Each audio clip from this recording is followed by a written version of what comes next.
भगवान ने आकर के उस अधिकारी का पता श्री वेद व्यास जी को दिया था, तब सुखदेव जी को सुना था।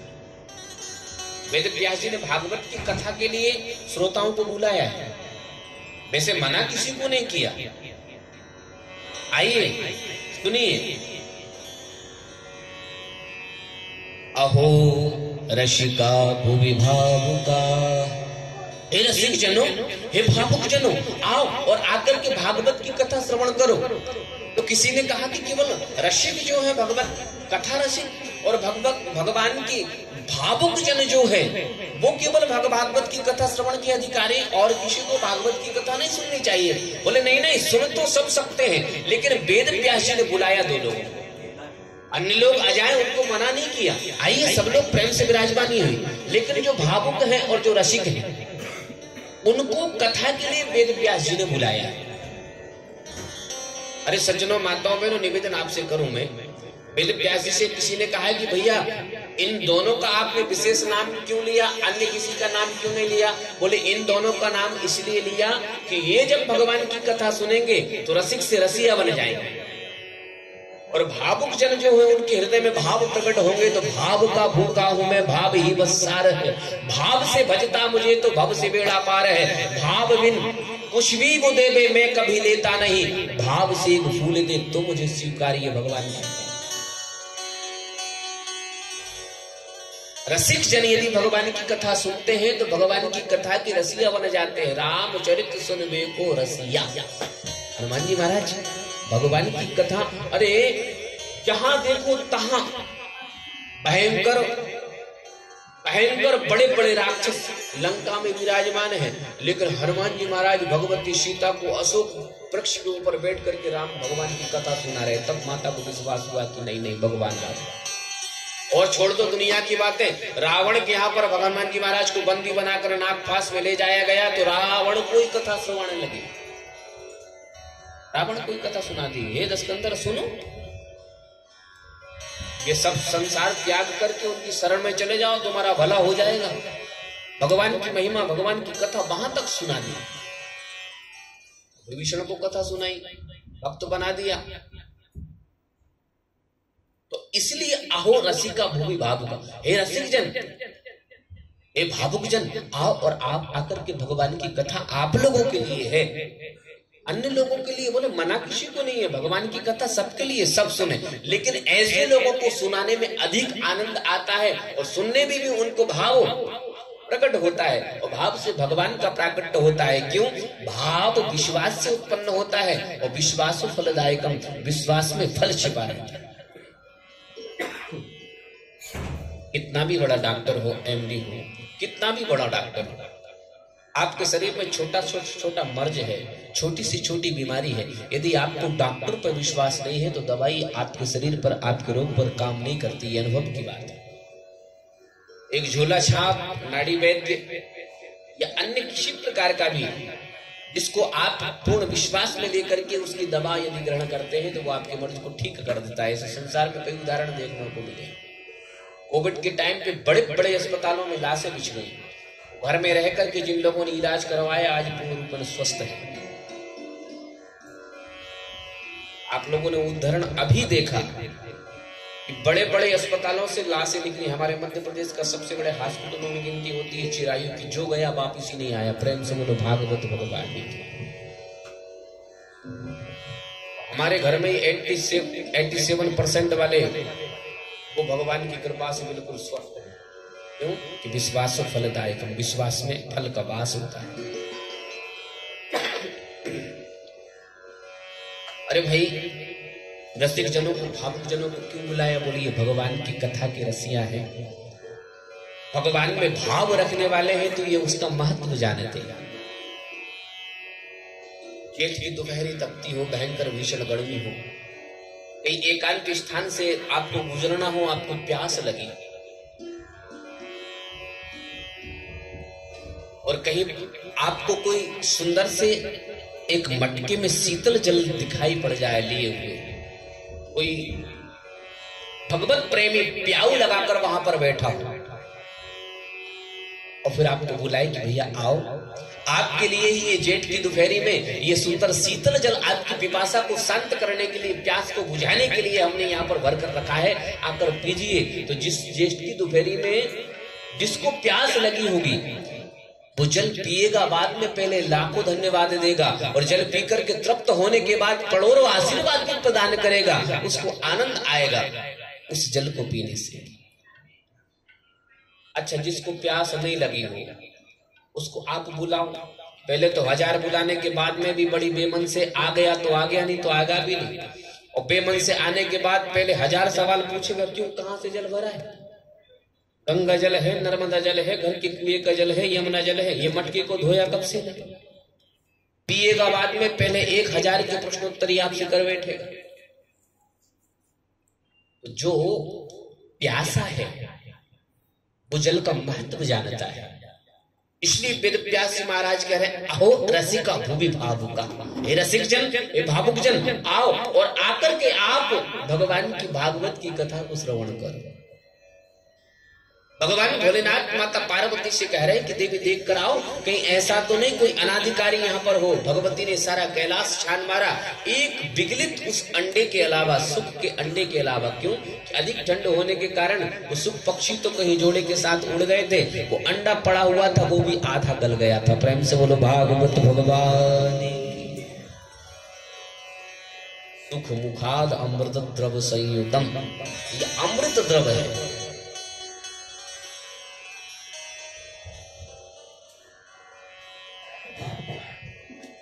किसी ने पूछा रसिकों को, भावुकों को आप भागवत की कथा श्रवण करा रहे हैं तो ये है कैसे? बोले अमृत द्रव, ये सब पका पकाया हुआ फल है। तो किसी ने कहा कि फल में तो गुठली भी रहते हैं, छिलका भी रहते हैं, क्या इनको फेंकना पड़ेगा? भागवत में कुछ ऐसा है? बोले नहीं नहीं, ये वो वाला फल नहीं है। ये कौन सा? बोले अमृत द्रव संयुतम, केवल और केवल अमृत रूपी द्रव्य भरा हुआ है इसमें। भगवान की विशुद्ध कथाएं भरी हुई है, भगवान के भक्तों की विशुद्ध कथाएं भरी हुई। इसमें त्याग कोई चीज है ही नहीं, त्यागने वाली, छोड़ने वाली कोई चीज नहीं। अरे केले वाले केले बेचते हो, जिसने कथा रची है वो तो अपनी कथा की बड़ाई, जो कवि है वो तो अपनी कविता की बड़ाई करता है। कोई अन्य बड़ाई करे फिर उसमें आनंद आए। जैसे केले बेचने वालों को आपने सुना होगा, कहता मलाई वाले केले, तो केले क्या मलाई के रहते? अमृत द्रव संयुतम, इसका प्रमाण दीजिए। प्रमाण ये है कि सुख रूपी तोते ने इसमें अपनी चोंच लगा दी, इसलिए अमृत द्रव हो गया है। आप फल जानते? फल, कोई भी फल, जैसे बिही, क्या कहते हैं उसको? अमरूद। अमरूद का फल देखा होगा, आम का फल देखा हो, अन्य कोई भी फल जिसपे हर प्रकार का पक्षी बैठ जाए खा ले उसको अलग बात, लेकिन सुख पक्षी यानी तोते ने जिस फल में मुख लगा दिया हो उस फल को आप चख कर देखना, वो फल कभी खट्टा नहीं रह सकता, मीठा होगा। ये सुख पक्षी की विशेषता है, जिसको हमारी भाषा में सुआ कटेल बोलते हैं। जिसको सुख पक्षी ने, तोते ने, मिट्ठू ने यदि इस फल में अपनी मुख लगा दी, अपनी चोंच लगा दी, तो उस चोंच लगने का प्रभाव यह है कि वो फल कभी खट्टा नहीं रह सकता, वो हमेशा मीठा ही मिलेगा। तो व्यास जी महाराज कह रहे हैं कि हमारा ये फल, इसमें भी कोई त्याज्य चीज नहीं है। क्यों? इसमें सुख रूपी तोते ने, मिट्ठू ने अपनी चोंच लगा दी। सुख मुखाद अमृत द्रव संयुतम। देवी जी देखो, देखा तो विगलित आधा गला हुआ अंडा पड़ा हुआ, ये अंडा आधा गला हुआ है, कुछ देर में पूरा गल के नष्ट हो जाएगा। यहाँ किसी ठंडे नहीं गए। माता ने कहा कि कहीं कुछ नहीं है। भगवान भोलेनाथ ने कहा कि देवी जी देखो, हम कथा सुनाते हैं, अब कहाँ ही सुना ही बहुविधि सर्व संता, सबकी अपने अपनी सुनाने की अलग अलग शैली रहती है। भगवान की कथा के सुनाने वाले, सुनने वाले अलग अलग प्रकार के होते हैं। भगवान भोलेनाथ ने कहा कि हम जब कथा सुनाते हैं तो देखिए आंख बंद करके कथा सुनाते हैं। क्यों? क्योंकि जिन चरित्रों को गाते हैं उन चरित्रों को अपनी नेत्रों के माध्यम से हृदयस्थ भगवान की उन लीलाओं को, उन चरित्रों को दर्शन किया करते हैं। आपने कई सुनने वालों को भी सुना होगा बहुत से श्रवण करने वाले भी 3 घंटा की कथा में ऐसी समाधि लगती है कि पूरी कथा प्रेम पूर्वक, लोग संसार के जानते हैं कि ये सो रहे हैं, लेकिन भगवान के ऐसे भक्त भी हुए हैं कि संसार में 3 घंटे की कथा को समाधि भाषा में श्रवण कर लेते हैं। प्रेम से बोलिए भागवत भगवान की। किसी की समाधि भाषा में कथा श्रवण कराने की शैली भी रहती है। भगवान भोलेनाथ ने कहा कि देवी हम समाधि भाषा में कथा कहते हैं, हमको उसमें आनंद आता है। अब आप कथा सुन रही है कि नहीं सुन रही है हमको कैसे मालूम पड़ेगा? आप बताइए, हम कैसे आपको एहसास कराएं कि हम कथा सुने? बोली देखो देवी जी, पहले जैसे कोई बड़े बुजुर्ग किस्सा कहानी कहते थे ना, तो बीच में सुनने वाला कहता था एक राजा था, एक रानी थी। ऐसे ही हम कथा कह रहे हैं, आप बीच बीच में ओमकार का उच्चारण ओम बोल दिया। आजकल के सब कथाकारों ने संगीत का माध्यम ले लिया है। बीच बीच में भगवान के सुंदर सुंदर भजन सुनाया करते हैं, बीच बीच में भगवान के जयकारा लगाया करते हैं। क्योंकि किसी किसी की गहरी वाली समाधि लग जाए तो वो समाधि कभी कभी, प्रेम से बोलो ना भागवत भगवान की।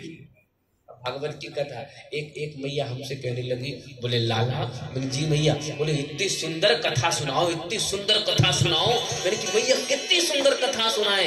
हाँ थोड़ी बुजुर्ग थी, बोले बहुत ही सुंदर कथा सुनाओ। मैंने कितनी सुंदर कथा सुनाए बताओ तो सही। बोले 3 नींद की गोली खाए से नींद नहीं आए, सब तुम्हारी कथा में नहीं आए। प्रेम से बोलो ना भागवत भगवान कितनी सुंदर।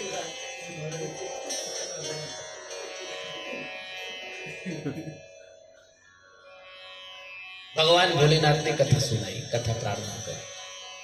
प्रथम दिन की कथा में महात्मा के साथ भरतावधि भरी चरित्र तक भगवान की कथा, अनेक प्रकार के प्रसंगों को सुनाते सुनाते नरसिंह आदि अवतार, वामन अवतार और राम कथा सुनाते सुनाते चतुर्थ दिवस रसगुल्ले की कथा है। अच्छा, प्रथम दिन की कथा जब माता पार्वती को भगवान भोलेनाथ ने श्रवण कराई, माता ओम ओम कह करके। अच्छा एक बात आपको बताएं, हमारे जैसी आपकी जैसी कथा थोड़ी थी कि 1-1.5 घंटा भी सुन ली, 1-1.5 घंटा कथा सुन। सुबह 6:05 पे कथा प्रारंभ होती, शाम को 6:05, 6 बजने में 5 मिनट कम रहते तब कथा विश्राम होता है। 12 ओवर की कथा थी, 12 घंटे कथा चलती।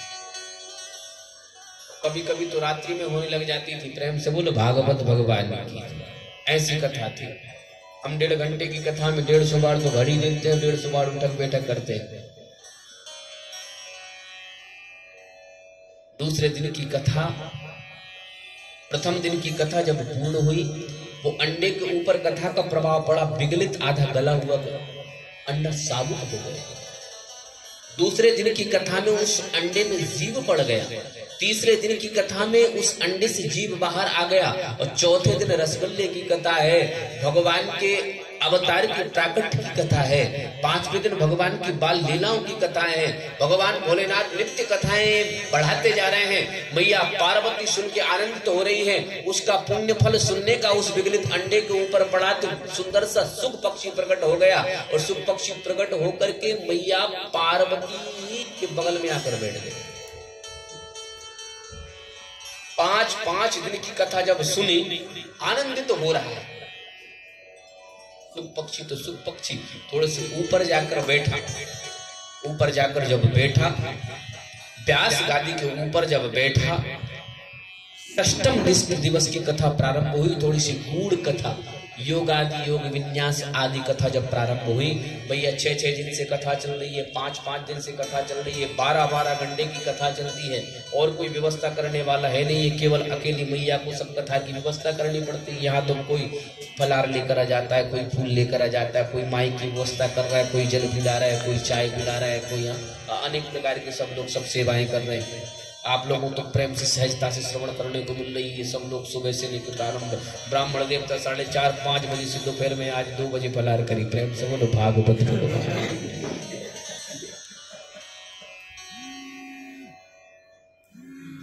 देवाधीन जगत सर्व मंत्राधीन देवता ते मंत्रा ब्राह्मणाधीन तस्मात् ब्राह्मण देवता।